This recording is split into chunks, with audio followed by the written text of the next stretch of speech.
This hour on the business desk, we turn our focus to the automatic assessment process in this year's tax filing season. The 2022 year marks the third year that SARS is implementing this process with very little glitches in the past. We are now joined by senior consultant at Bowmans South Africa, Aneria Bouwer, to go into details about the system. Aneria, thank you so much for your time. Let's first unpack what makes up this automated assessment that we get from SARS. It's important to understand that the process is different to previous years. SARS is, they're obviously trying to expedite the process to make it easier and quicker. But it is important to understand that this year the process starts with an assessment. Last year they followed a different process where they would pre-populate the return because the taxpayer normally has to submit a return. So last year they pre-populated the return, but then it still required action from the taxpayer. The taxpayer had to accept or decline it. This year, it starts with an assessment, and that is based on third-party information. And I just have to make it clear, this does not apply to all individual taxpayers. This would normally be non-provisional taxpayers who receive income from one or two sources. So, for example, they receive remuneration, or they receive funds from a retirement annuity, etc. And SARS would use that information populated on the return and then issue the automated assessment. The taxpayer then has up to 40 business days to object to the assessment, and that would essentially entail submitting a revised assessment with all of the relevant information. So if there are deductions which were not taken into account, or if there were other sources of income that SARS would not be aware of, that would be the opportunity to submit the return with the correct information. Otherwise, after 40 business days, the auto-assessment will become final.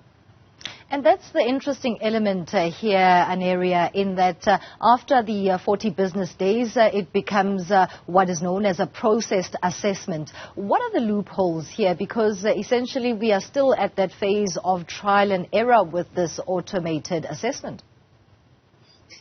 The potential concerns is that individuals may not be completely familiar with the new process. And they may not be aware of the fact that an auto-assessment has been issued.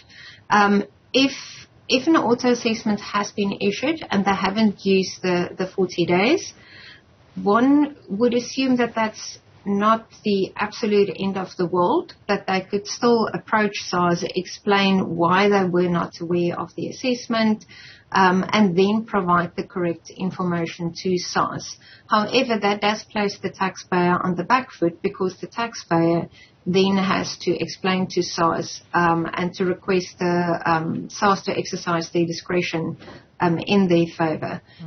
Taxpayers are being inundated with spam emails telling you either that there's a refund due to you or that you owe an amount to SARS.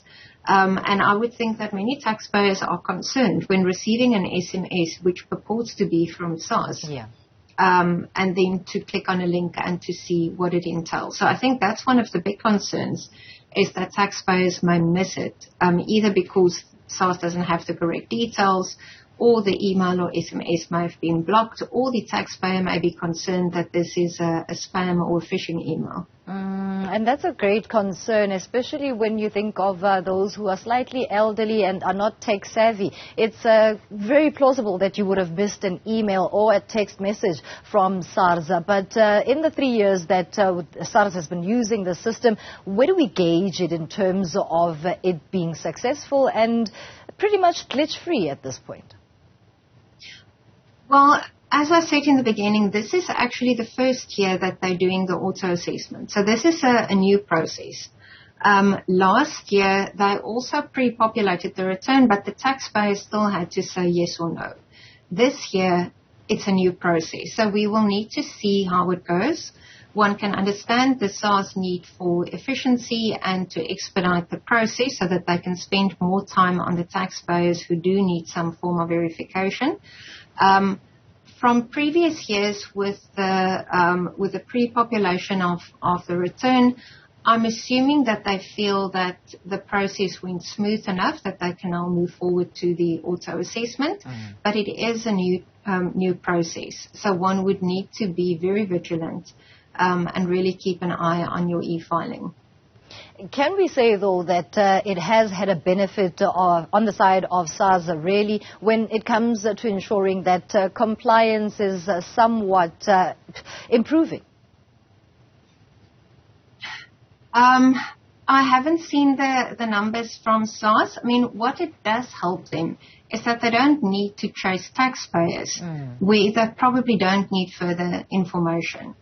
Until with employees, where employees' tax is withheld from their salary, SARS already has the tax, but they cannot tick them as completed until the return has been submitted.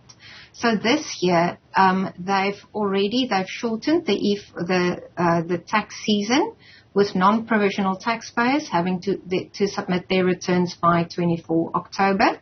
But now according to media reports, they've already assessed about 3 million taxpayers. So this should help them to clean out or to clear out those taxpayers who do not have any additional information to include in their returns, so that they can focus on the others who do require more attention.